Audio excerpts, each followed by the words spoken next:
une fierté tout d'abord d'accueillir dans un lieu où plane l'aura de Marie Curie, femme de science au destin exceptionnel, et dans cet amphi Constant Berg qui a rallié l'Institut Curie à l'INSERM il y a déjà plusieurs années.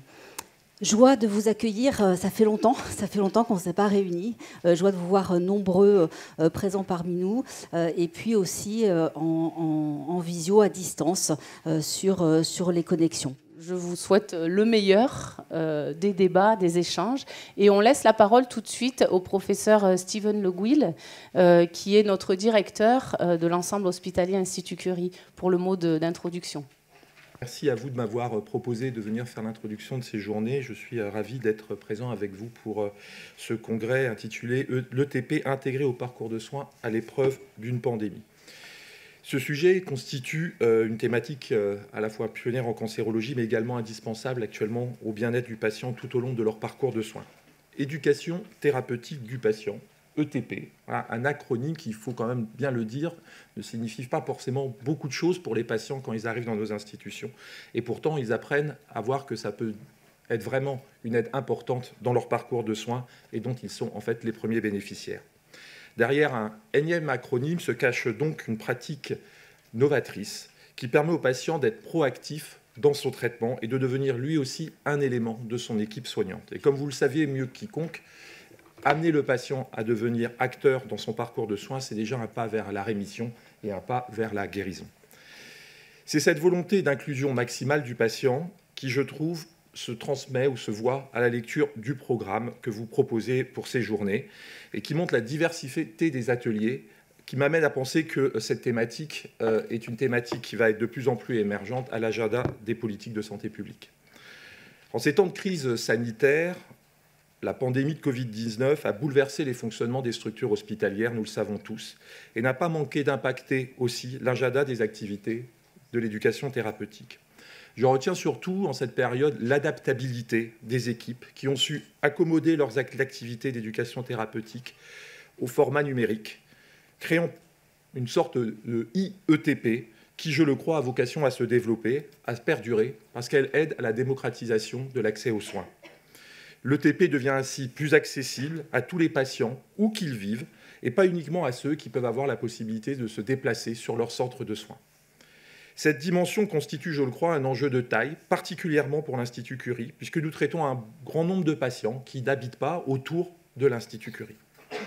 Ainsi, l'Institut, comme d'autres centres de lutte contre le cancer, comme d'autres équipes soignant et prenant en charge des cancers, pose le patient où qu'il vient comme un élément moteur de son propre parcours de soins, afin de lui proposer une approche globale de sa prise en charge, avec l'ambition non seulement de soigner, mais également de favoriser son bien-être tout au long de son parcours et son confort de vie.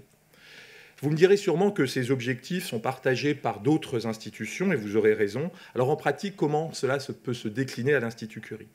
Dans nos hôpitaux, je rappelle que nous avons 3 hôpitaux, Paris, Saint-Cloud et puis Orsay, et depuis 2019, plusieurs corps de métier participent ensemble au bon fonctionnement de l'UTEP.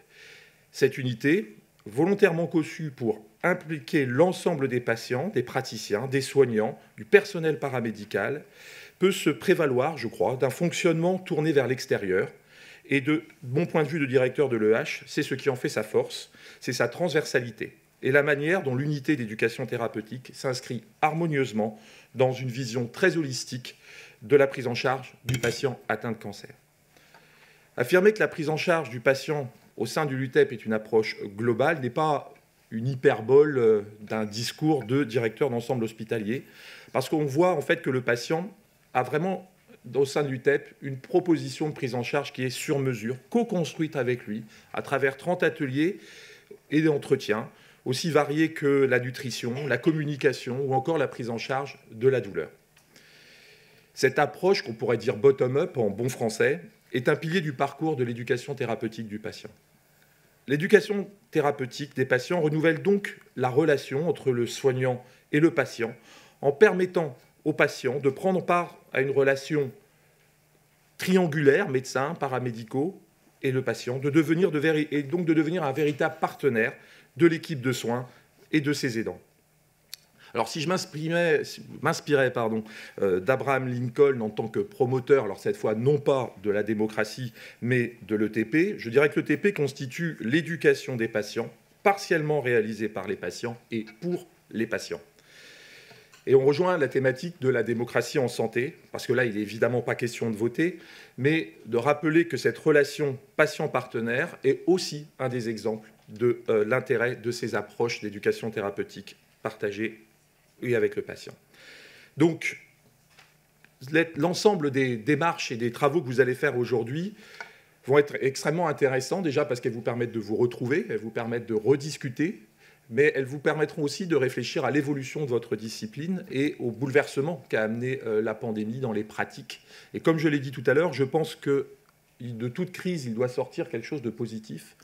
C'est le cas dans votre discipline, c'est le cas dans d'autres disciplines médicales. Et l'impossibilité pour les patients de venir sur les sites de soins nous a amené à réfléchir à d'autres approches, à se rapprocher du patient différemment, à utiliser les outils du numérique.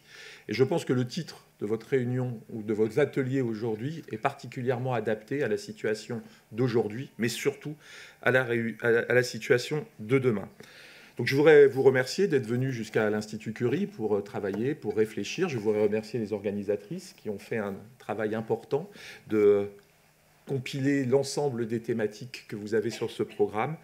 Et je suis persuadé que l'ensemble de vos réflexions amèneront à de très beaux programmes dans le futur qui seront un plus pour l'ensemble des patients, et évidemment pas uniquement les patients qui sont traités à l'Institut Curie, mais sur les patients qui sont traités sur tout le territoire, et donc d'avoir une approche encore plus large et encore au plus près de nos patients. Merci à vous.